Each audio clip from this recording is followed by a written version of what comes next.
Alright, what's up guys? We're going to be working on my '04 Corvette. As I've kind of pointed out in previous videos, this thing has a lot of problems with it. So the first problem we're going to be trying to tackle on this and trying to restore it is getting the oil pressure measurement to actually be correct again. It's super common for the oil pressure sensors to go bad on these LS1s. What also makes them really annoying is that the sensor is very close behind the air intake manifold, pretty much right up against the firewall. Typically, it's kind of a pain to just have to replace these. I'm going to be removing out the air intake manifold and all the other stuff in the front, because also I have another issue of that I'm getting a check engine light for the secondary air system, and I'm under the belief that it's actually the check valve that's also behind the air intake manifold. And really the only way to change that is, again, you're going to have to take the air intake manifold out. So I'm hoping to change both of those out at the same time and hopefully to fix that problem. So as you can see, my oil pressure is completely maxed out on the gauge. So hopefully after changing out the oil pressure sensor, this should actually stabilize and give me an actual accurate reading. All right, so I'm going to go ahead and start by removing the tube and the air box for the filter and just try to get that out of the way. And then after that point, start removing out these covers that go over the intake and see where we go from there.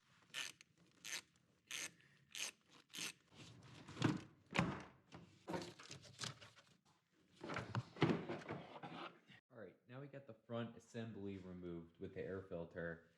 We can now move on to just removing these plastic shrouds from the air intake manifold, and then just starting to loosening up the bolts all around the intake manifold and keep moving.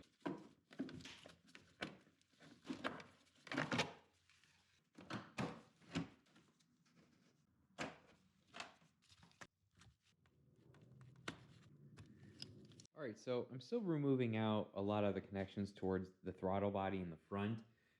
One of the more annoying ones is right here on the passenger side towards the bottom. It's actually a coolant passage line. So if you're going through this process as well, when you go to remove this, try to have like a bolt handy that you can just put inside this hose and then reuse the clamp on it.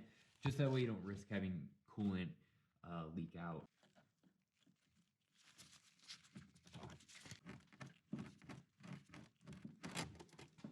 So now we're just on to the point where we can actually start focusing on removing the bolts that hold the air intake into the block. So you're going to need a quick disconnect tool in order to remove the fuel line from the car.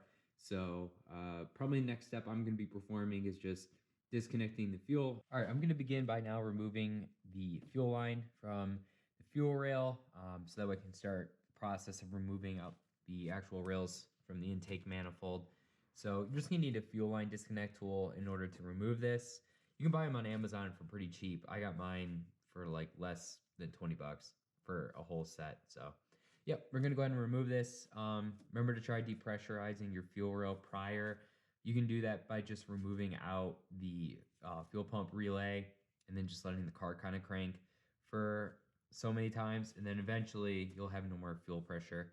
And so it shouldn't make a big mess when you're trying to do this.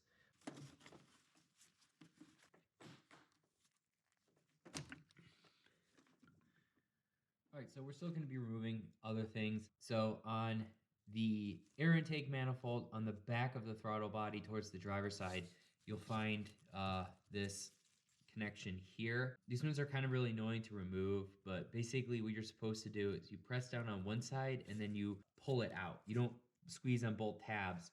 You only do it on one side and just pull it out. Be really careful because this plastic is probably old and it's going to be heat soaked so many times that it's brittle. So just try to be as careful as you can removing it. Next, we're going to go ahead and remove out a lot of the electrical connections. I'm going to keep the fuel rail still mounted and attached to the air intake manifold as I remove it. So we're going to be removing the connections from the harness from the fuel injectors and just separating the harness and removing just the whole intake out. So a lot of these just have metal tabs that you just have to pull down on to remove them off the actual fuel injector, you may need just use like a flathead just to get some assistance in doing it. So you'll probably see from my video.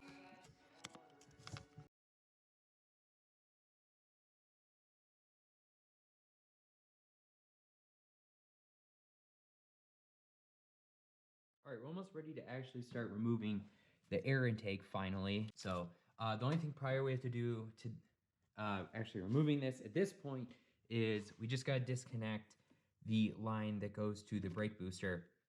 Just because on the back of the air intake, the brake booster is tied in the back, so you don't really have room to remove that. So you're gonna have to remove it from the brake booster side here. And after you do that, you can start taking the bolts off for the air intake.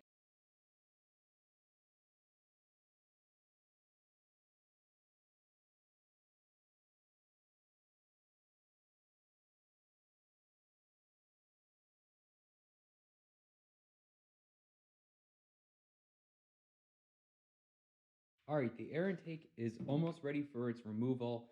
All the harnesses have been disconnected and separated from the vehicle.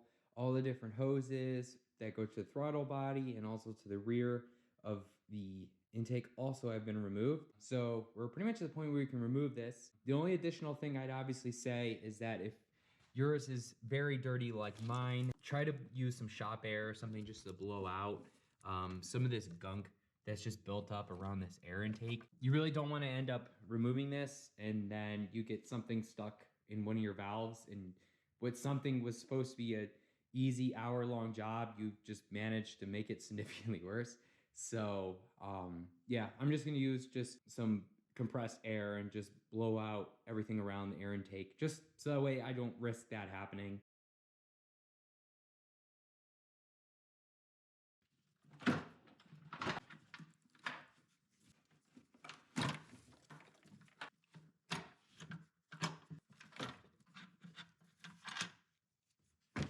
All right, after about an hour of work, we got the whole air intake manifold off. I don't know if this thing's been rally racing at one point in its life, but there's a lot of mud and dirt inside there.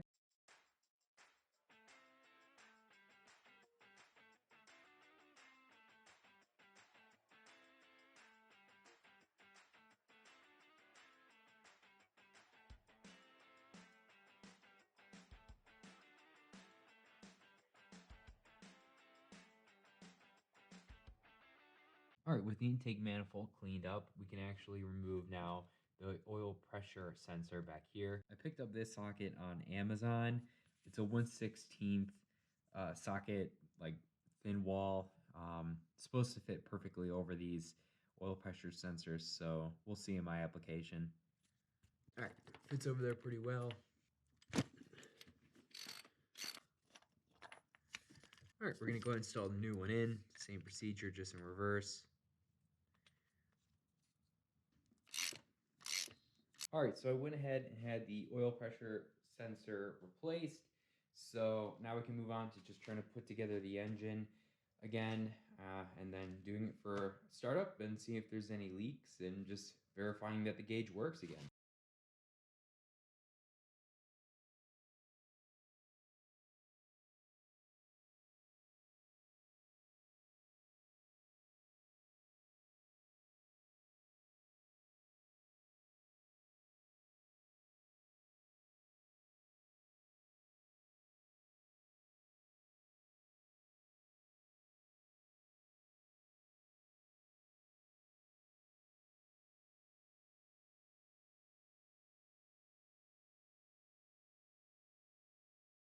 Got everything buttoned up and ready to go. I'm leaving the plastic covers that go over like the valve covers off just for now, just so I can check for leaks or anything.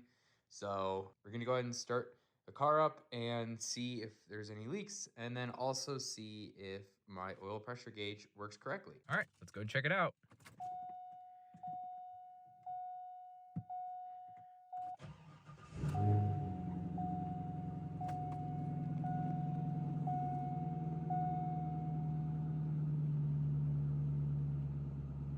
Perfect. Don't see any kind of leaks or anything, so that's good.